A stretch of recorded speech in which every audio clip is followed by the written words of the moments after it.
President Akufo-Addo insists the mandate given him by the Ghanaian people makes it his responsibility to fix the current economic challenges as pressure mounts on him to resign. The situation is so dire that the best thing is for President Akufo-Addo to take responsibility and to resign with his Vice President, Dr. Mahmoud Bawumia.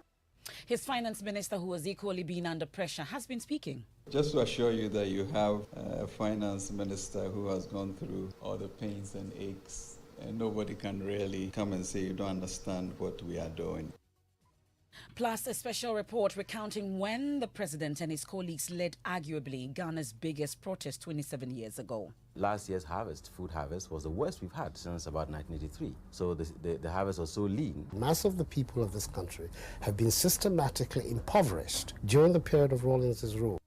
We have a reloaded version of that demonstration and is set to take place in less than 24 hours. I'll give you details of it. Also, survival mode activated, as some Ghanaians say they are making part of their journeys on foot as transport fares reach unbearable levels.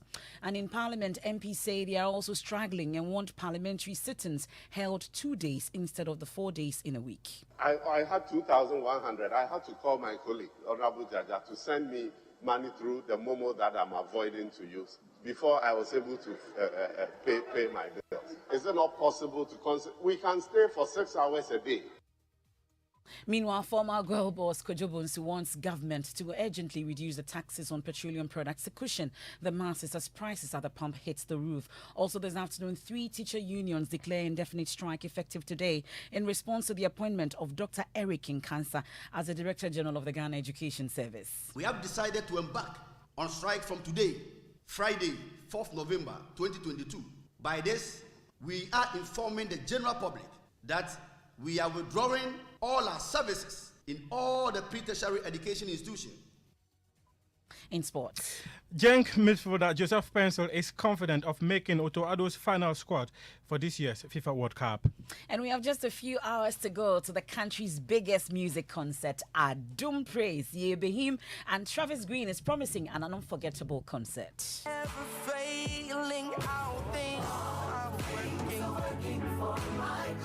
Excited to be here. It's going to be a lot of energy at Perez Dome tomorrow night, 6 p.m. We're going up. I'm bringing all my energy, all my passion, and we're going to have a good time. This is Joy News, your home of independent, fearless, and credible journalism. Please stay for details.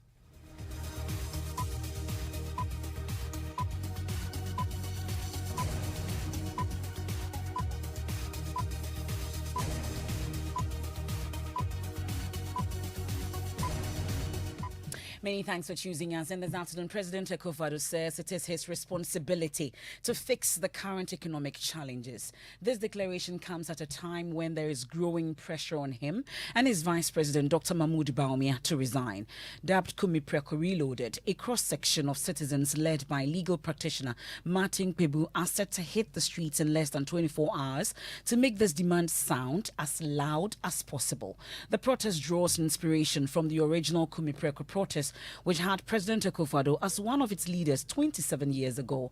The new generation protesters believe living in Ghana is harder than when the president hit the streets in 1995.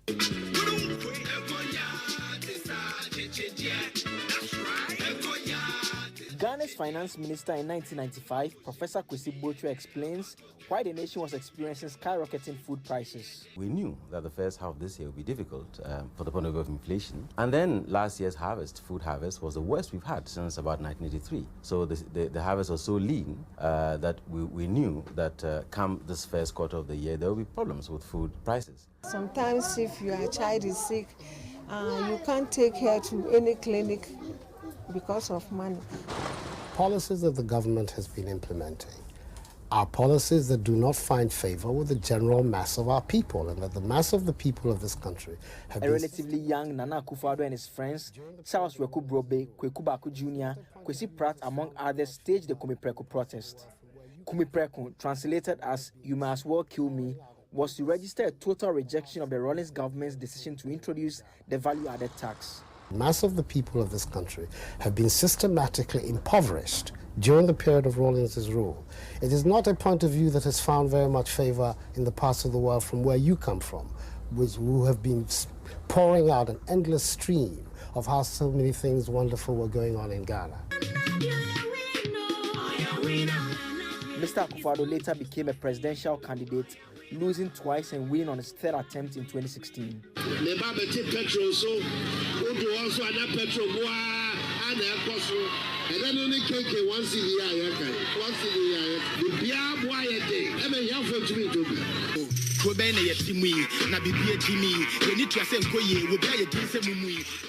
Inflation currently hovers around 33%, leaving citizens distressed. If I fell first, it was 350, but right now almost 600 Ghana cedis. If fuel prices go higher, things too go high. So at least they should do something about the fuel prices for us. The rate it is increasing is too much. His cousin and finance minister Ken Ofori-Atta has been under pressure to step aside, but he remains at post.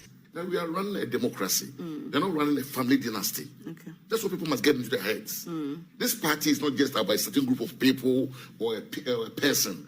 This party is about all of us. The calls have now been directed at the President and Vice President Dr. Mahmoud Bawumia to step down. It's the President who is responsible for the mess.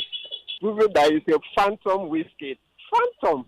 He's seen his real size now, right? People even think that the Vice President should have gone earlier than the President. The Kumipreko reloaded protest on Saturday is to press home this demand. Only time will tell what will happen. Well, now we know that the organizers of the Kumipreko Reloaded, they've been addressing the media on what to expect tomorrow as that demonstration takes off. My colleague Blessed Soga, host of The Pulse on the Joy News channel, was at that press conference. He joins me in studio. Blessed, all set for the protest? Indeed, all is set, and the protest is also attracting some more interest groups, including the Economic Fighters League. And so they were also present at the press briefing. But the lead... or let's say the one leading the charge, that's lawyer Martin Kpebu, has been giving some updates indicating that all is set for tomorrow. He, in fact, stresses the point that President Akufo-Addo, together with Vice President Dr. Mahmoud Bawumia, ought to leave office and that there is enough constitutional provisions to find a replacement for him once he's out of office. Citizens have a duty, as stated in Article 41, to ask the President to resign.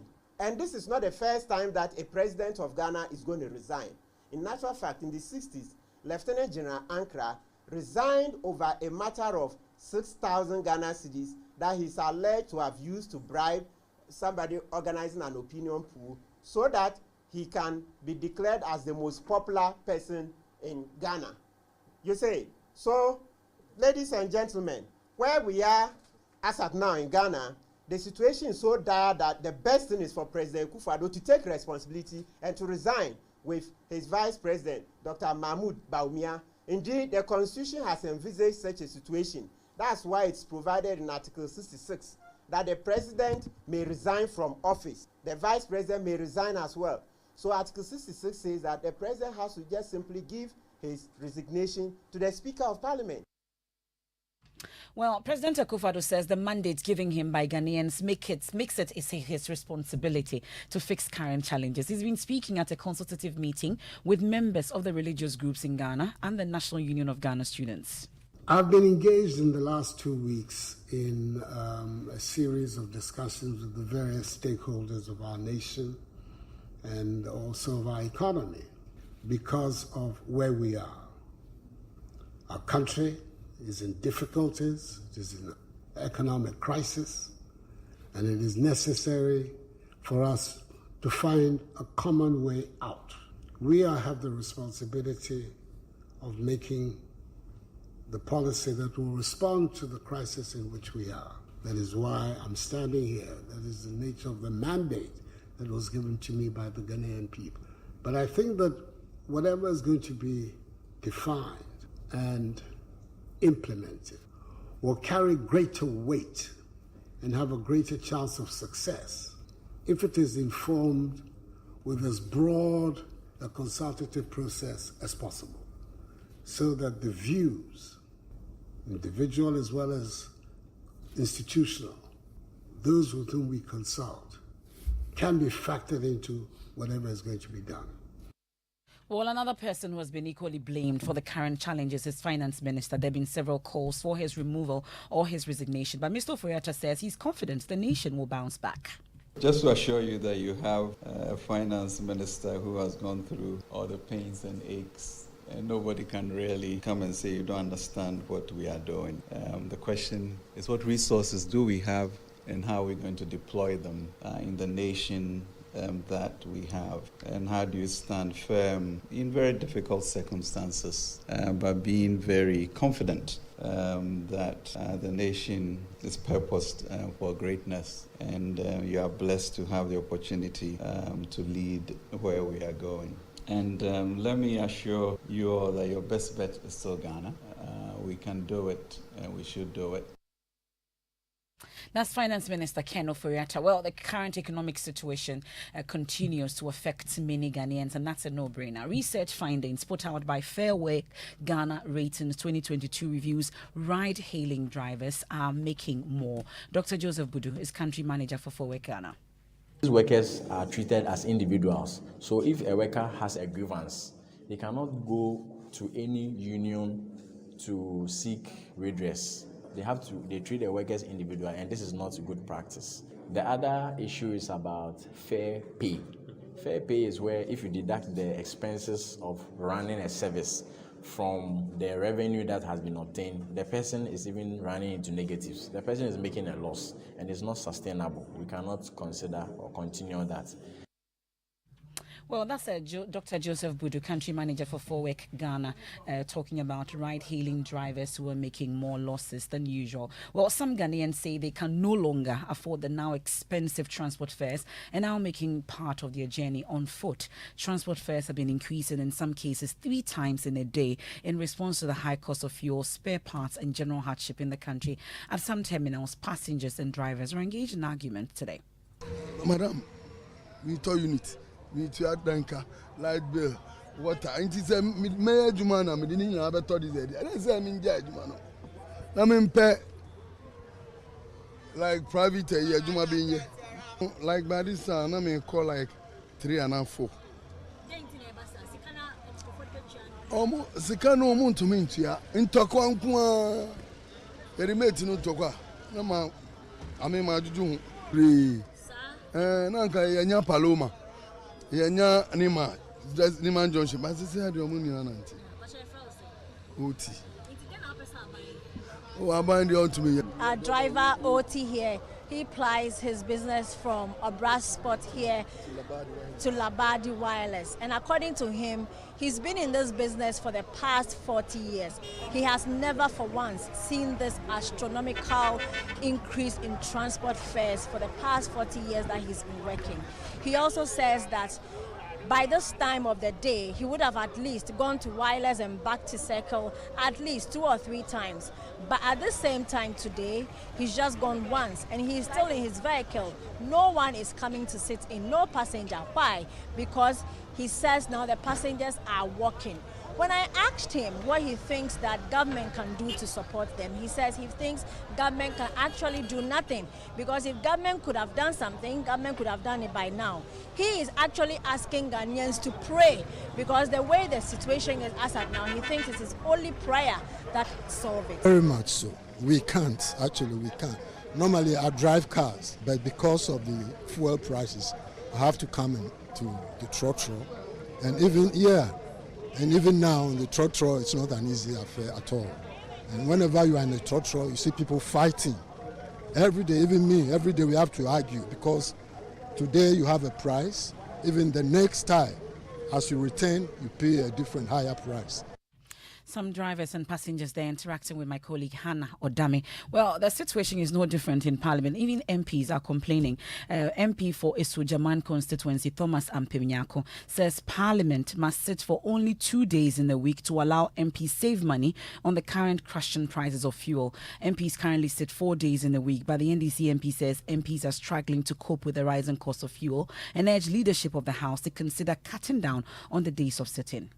Sometimes we come in less than 2 hours, we've adjourned till the next day. I'm asking whether it will not be possible for the business committee to consolidate, pack the activities so that instead of 4 days, we come like 2 days in a week in order to be able to save on the amount of money we are using for fuel. Because, Mr. Speaker, the day before yesterday, I went to the Gold filling station at Lagos. My light was on, and I asked them to fill my tank. 3,000 cedis was my bill.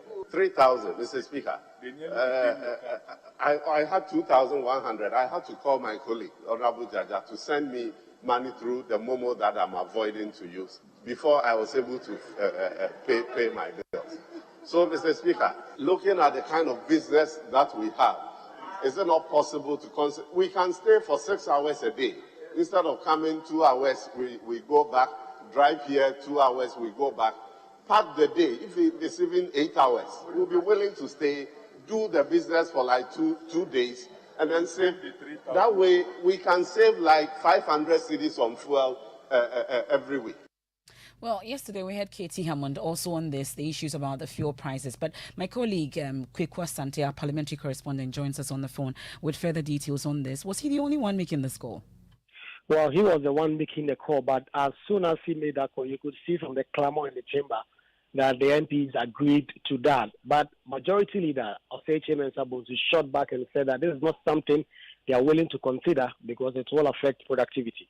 Parliament to say that for a member of Parliament to say that we should work in just 2 days in a week, the Speaker, that is a very apocalyptic declaration from the member of Parliament. What will be the effect on national productivity? This call that you are making, and what will be the effect on GDP? I think that really is an unfortunate call on us, that we should be working for just 2 days in a week. Mr. Speaker, and he says that President Mahama has made a request for people to work from their home. There's only one president in this country, one executive president in this country, and nobody can pretend to share power with that president. And Kweku, we know that all this came up when they were commenting on business statement for next week. What does it look like? So next week, a number of ministers are scheduled to appear before the House to answer questions. Questions regarding the budget came up. According to the minority leader, he wants the majority leader to give a clear indication on when the budget will be presented. Osei Emefa Apawu could not answer that. He said that because of the IMF talks, just like we reported, the budget will delay for some time. That's my colleague Kwekwa Sante, parliamentary correspondent, staying on fuel matters. A former managing director of GOIL, Kojo Bonsu, is backing calls for government to immediately reduce taxes on petroleum products so that it can drive down prices at the pumps. He's been speaking to Raymond Akwa on Upfront on the Joy News channel. You are doing 83% discount on premix.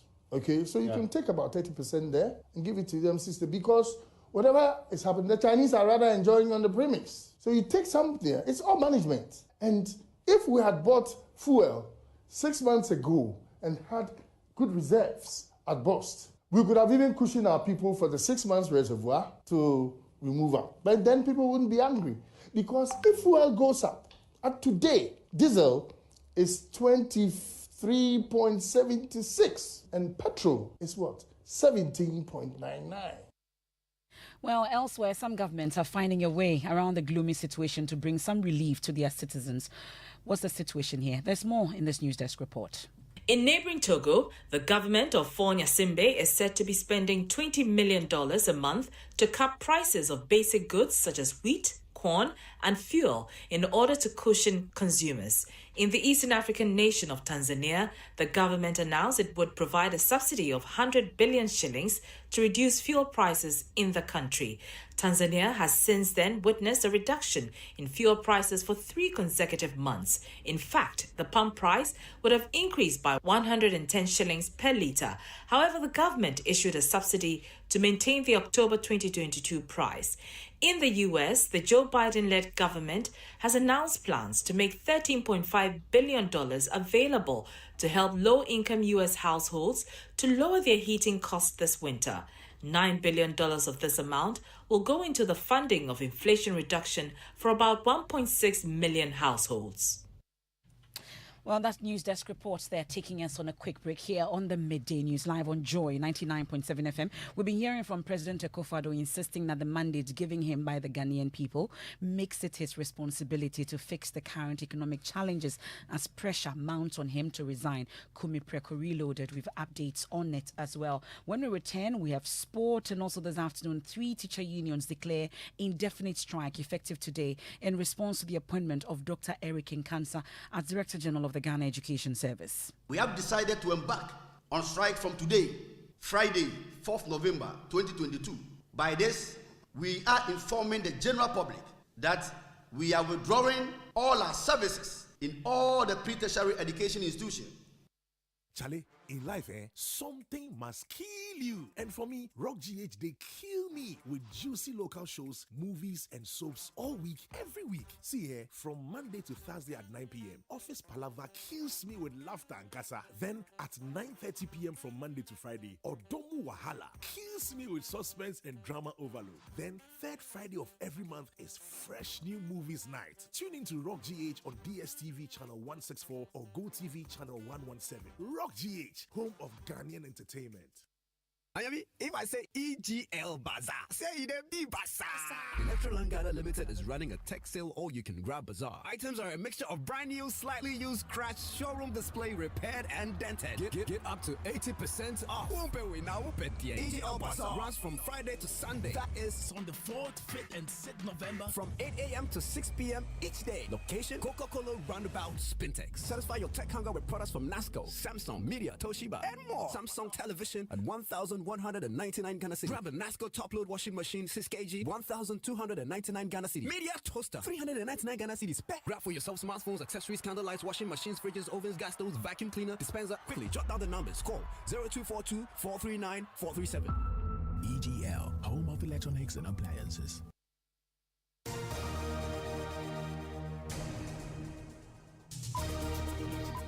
This is the Midday News on Joy 99.7 FM. Let's do sports now.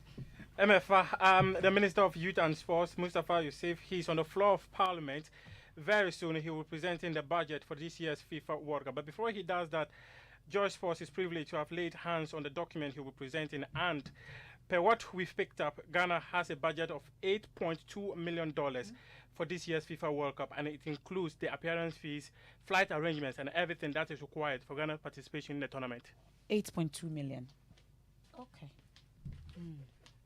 Okay. Well, this afternoon, 3 teacher unions in the pre-tertiary education sector, Ghana National Association of Teachers, National Graduate Teachers Association of Ghana, and the Coalition of Concerned Teachers have declared an indefinite strike effective Friday, November 4, 2022, in response to the appointment of Dr. Eric Nkansa as the Director General of the Ghana Education Service. According to them, the appointment of Dr. Nkansa, who they describe as a banker, goes contrary to the collective agreement signed between teacher unions and the GES. NAT's President Isaac Owusu addressed a news conference to announce a strike.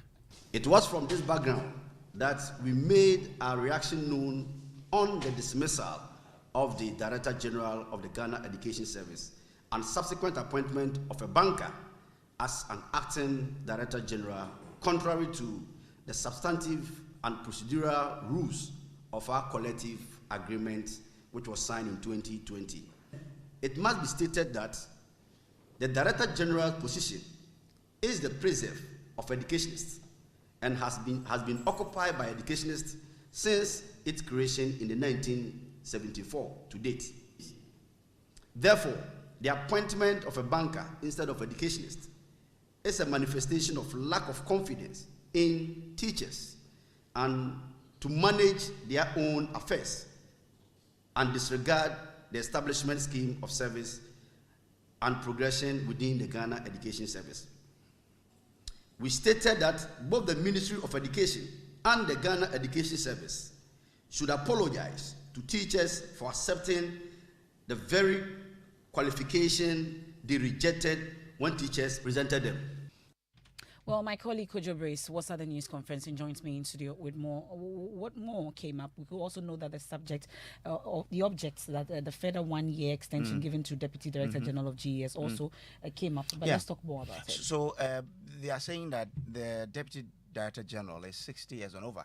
They've already given him 1 year extension, and they are renewing that 1 year extension, which they say, no, we have other men who are capable of doing it, so allow them to progress and let this man go. Else, would have to strike. So that's their main contention. But what we know is that they are currently in a meeting with the Labor and Employment Ministry to try and resolve this matter. Okay. Nasa Samuel Kojobris. Well, a member of the Education Committee of Parliament, Vincent Ekoasifwa, has been commenting on this. Thankfully, he joins us on the line. You know the workings of the Ministry of Education because you worked there a while ago. But I see in your post that it appears that you are accusing the Education Ministry of where we are today. What exactly are your concerns?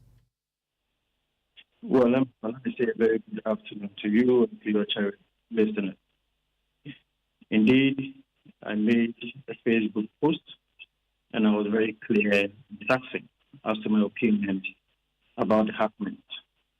And in that post, if I may quote, you say when you have an ill-conceived, selfish and baseless recommendation emanating from the Ministry of Education to the Presidency to relieve an educationist at the helm of affairs and bringing in an alien to the industry, this is what happens. Is that correct? Absolutely. And so let me refer you to the 17th October 2022 letter from the Office of the President. And the said letter was very clear as to why the former Director General of Ghana Education Service was being relieved of his post. And if you check the second paragraph, and if I may read, the Ministry of Education has informed this office that the exigencies that required the skills and expertise as Director General of the Ghana Education Service do not exist any longer. And so clearly, the Ministry of Education recommended to the Office of the President, without the Office of the President also having any idea or also having any intention of relieving the post of Professor Emefa from the Ghana Education Service, but rather, based on the recommendation that came from the Ministry of Education, he was released from his post. And I'm saying that if a recommendation has come from the Ministry of Education that the skill set of the former Director General is one that is not relevant or it's of no use currently, then I am expecting that when a new Director General is being appointed, he should come to the fore, or better still, there should be a similar recommendation that should come from the Minister of Education, suggest, or if you like, supporting why he has been appointed, and also with the skill set to be able to deal with the current exigencies of our time. Okay. Well, this is an issue we'll explore further. Mr. Asifwa, we are grateful for your time on the pulse. We'll get to interact with you further on this. But it's time for Adum Praise 2022. And we're just hours away. It's the country's biggest gospel concert, Adum Praise. Ye be him. Travis Green is headlining it, and he's promising an unforgettable night. And when it looks as if we can't win, I mean, it's going to be high energy, a lot of praise, really rejoicing in who God is and what he's done. He's been so good to Ghana. He's been so good to the continent of Africa, and no one prays like Africans. I mean, you can go anywhere on the planet.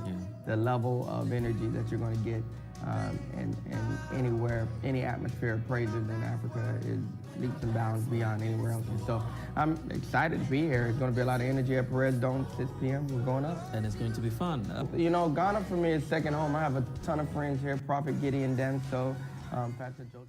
And it's Adum Praise 2022. You can't miss it. We'll have Perez Music, Celestine Donko, Travis Green himself, Jack Kalolumi, and you never know.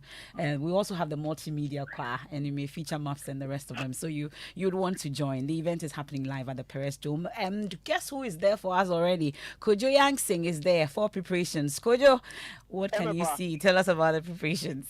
Listen, I've got to tell you, I wish I could transmit the electricity that is charging the room here to you in the studio. There is nothing like it. 6,000 chairs arranged in a spiritually filled semicircle facing a stage that is currently occupied by Travis Green's team. This band is so professional. They are testing every single facet of their music to be heard in every corner of this auditorium tonight when Adom Praise kicks off from 6 p.m. Now, the man in charge from Adom FM is here, Josh Tigo. Josh, can you explain to us how you and your team have created this electricity hours ahead of the event? Thank you, Kojo. You know that it's been in our DNA. It's been in the DNA of Adom Praise over the years to bring the best together for Ghanaians to enjoy. But not just the enjoyment. This year, what we have done is to actually add some prayers to it. So you would find our brother from Empowerment Worship Center, Gideon Danso, coming to give us some prophetic declarations. So we really don't want to give the people just music for them to sing. We want to appeal them free. And that is exactly what is happening. The spirit is already here. All that is left is you. And we'll see you at 6 p.m.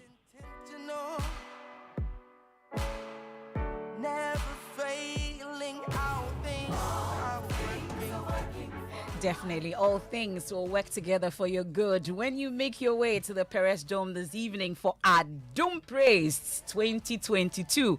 Yeah, be him. Get your tickets. They are available at Joy FM front desk. You can also purchase it via Momo on 024-529-3599. At this rate, I'm sure Kojo Yankson will be preaching tonight. You want to catch it. And that's how we wrap up today's edition of the Midday News here on Joy 99.7 FM. There's more when you log on to myjoyonline.com. I've gone through all the pains and aches. Ken Ofuriata reacts to critics. That and more there. And don't forget, this weekend is Hogbeza, is Hogbe Chocho 2022. Make your way and visit Volta and experience Ghana. I am Emefa Apawu. Living Word with Pastor Mensah Otabil is up next.